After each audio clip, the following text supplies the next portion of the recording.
Hey, it's Dr. David Phillips. Welcome to this episode of the Phil Files Christian Edition, where we look at the lectionary texts for the upcoming week. Thanks for joining. Hope you enjoy it today. Hello, this is David Phillips.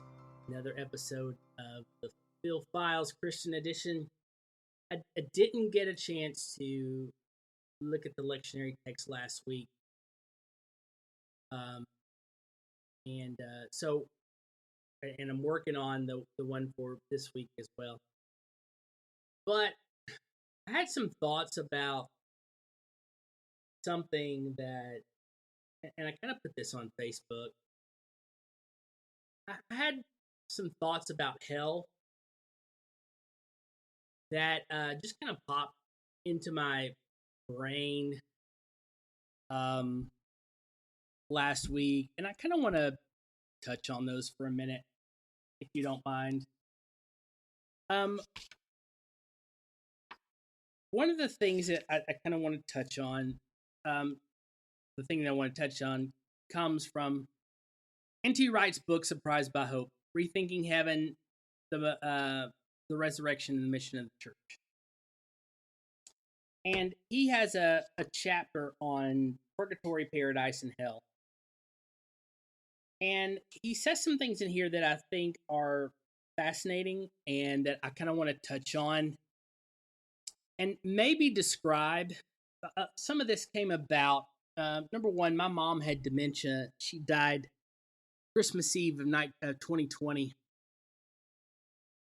And then I had a friend last week whose dad has dementia that in a moment of kind of this dementia rage that dementia creates in a person, killed his wife, my friend's stepmother. And so it got me thinking about this and kind of put two and two together and came up with this understanding of hell, or this metaphor for hell, or this description of hell, or just kind of how I am thinking about hell at the moment. And some of this comes from N.T. Wright's book. And so I'm going to read, I might read a little bit of the passages from here, and then kind of talk about this for a minute. So N.T. Wright says on page 178 that the failure of liberal optimism in Western society has been matched by the obvious failure of the equivalent liberal optimism in theology, driven as it was by the spirit of the age. It's this idea that things are going to get better, but it really hasn't. And that judgment has to occur. Judgment, the obvious declaration that this is good and to be upheld and vindicated, and that is evil and to be condemned, is the only alternative to chaos. There are some things, quite a lot of them, in fact, that one must not tolerate, lest one merely collude with wickedness. And so he goes on to say, judgment is necessary unless we were to conclude absurdly that nothing much is wrong, or blasphemy, that God doesn't mind very much. And so judgment is required. The question is, what does that judgment look like?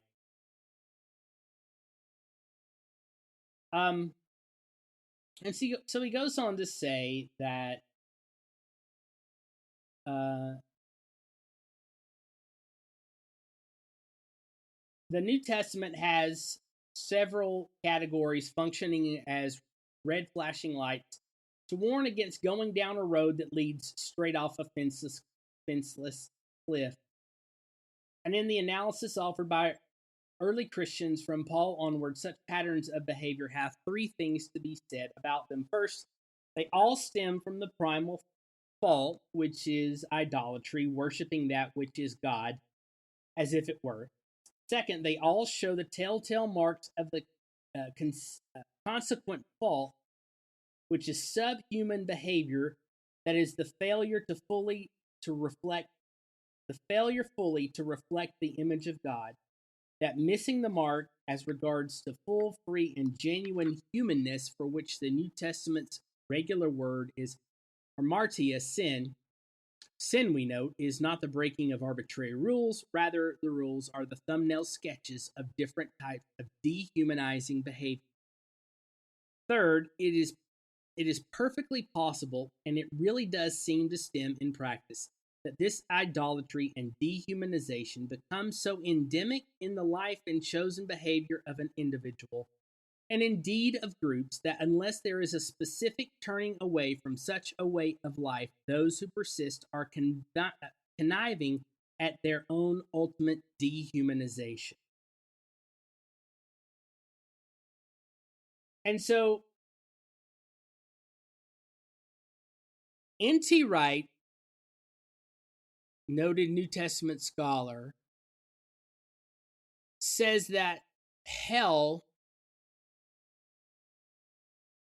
is a journey toward the total dehumanizing of an individual. Conversely, he would say that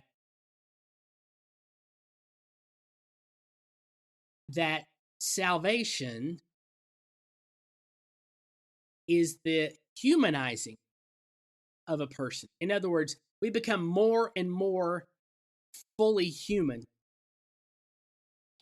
We become more and more a reflection of Jesus, who was the exemplar of humanity,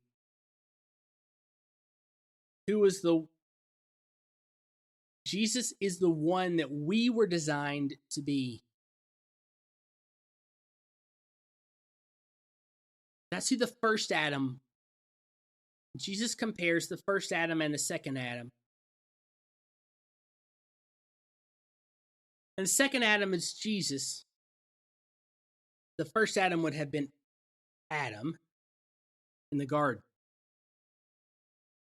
And so humanness is this journey towards the humanization, the full and total humanization of a person. And it is that process that finds us ultimately in the garden city of the New Jerusalem, the new heavens and the new earth, lit up in splendor by Jesus, who is the light of the world. And so for a human, for a Christian, to understand salvation, it is this journey of letting go of the brokenness and the pain and the sin that so easily entangles us, and consistently putting on Jesus. So ultimately, that's what change is, right? It is letting go and putting on, letting go and doing new. It is letting go of old habits and old thoughts and old frameworks and old processes, and putting on new ways of thinking, new mindsets, new frameworks, and new processes. And so as we let go of sin, brokenness, and pain, we surrender that, and we put on the mind of Christ and the totality of who Jesus was, then we become more and more like Jesus, and thus we become more and more human.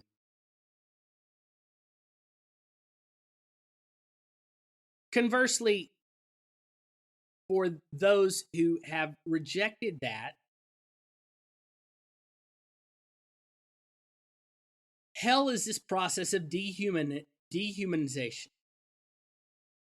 So we become less and less like Jesus over time as we put on more and more habits, frameworks, mindsets, processes of ourself as the ultimate.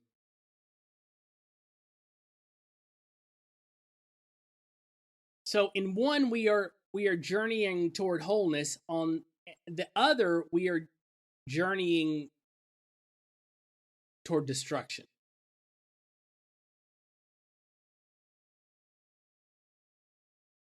And so when I found out that my friend's dad had dementia and what happened through all of that, it just hit me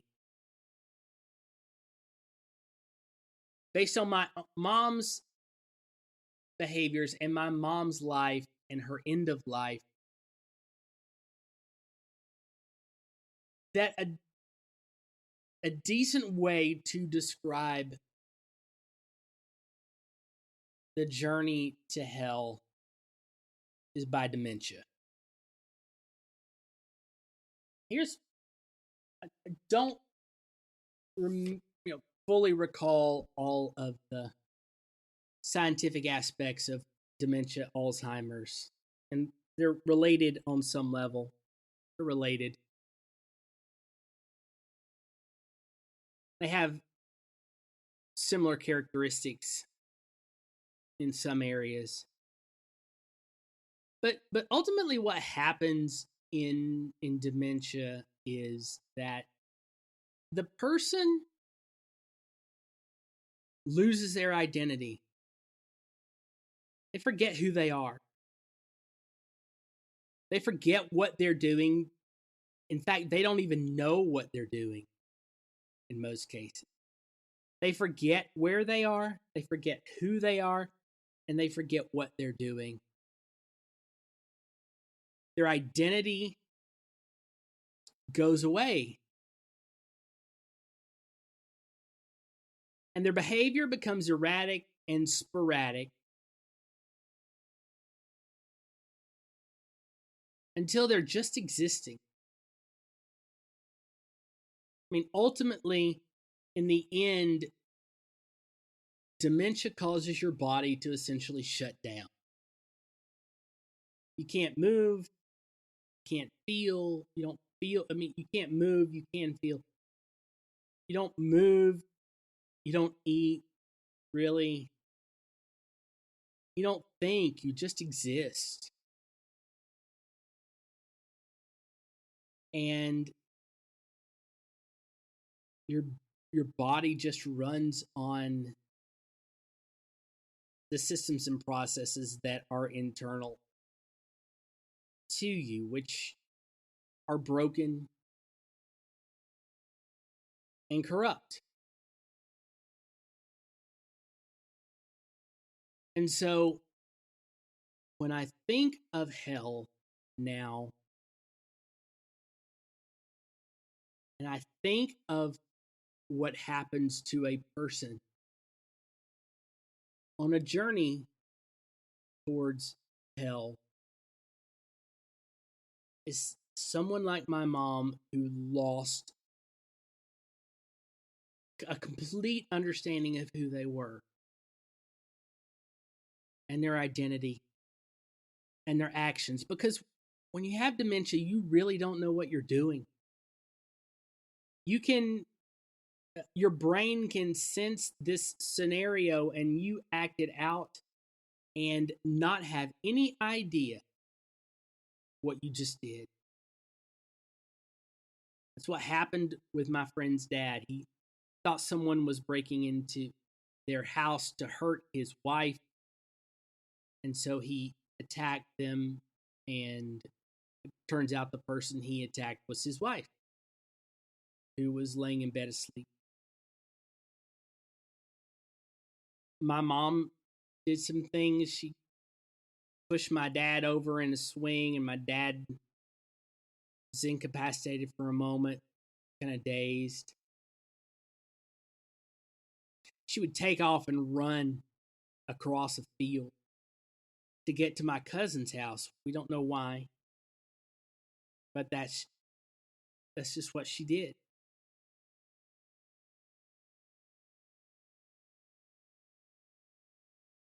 And so, I don't know. Dementia obviously is not a judgment of God on a person. And the image and the metaphor breaks down ultimately because there is an aspect of eternity in judgment. A lot of people talk about fire and brimstone and going to burn in hell, and I think that imagery is much more a direct understanding or a direct comparison to some 15th century writings as opposed to much of what Jesus mentioned. Nonetheless, though the metaphor breaks down in the end or at the end, that journey seems as a viable comparison. So I'm curious what you think. Is that a good analogy? Is that a good metaphor or image to describe hell? Maybe something that's updated that would touch the lives of many, because dementia, at least there's an awareness of dementia and Alzheimer's. There's no coming back from it. Thankfully, we have the Spirit we have that works in us, and we have Jesus who works in us, and we have the lives of believers who demonstrate and show us, and that journey can be halted and reversed into a salvation journey. But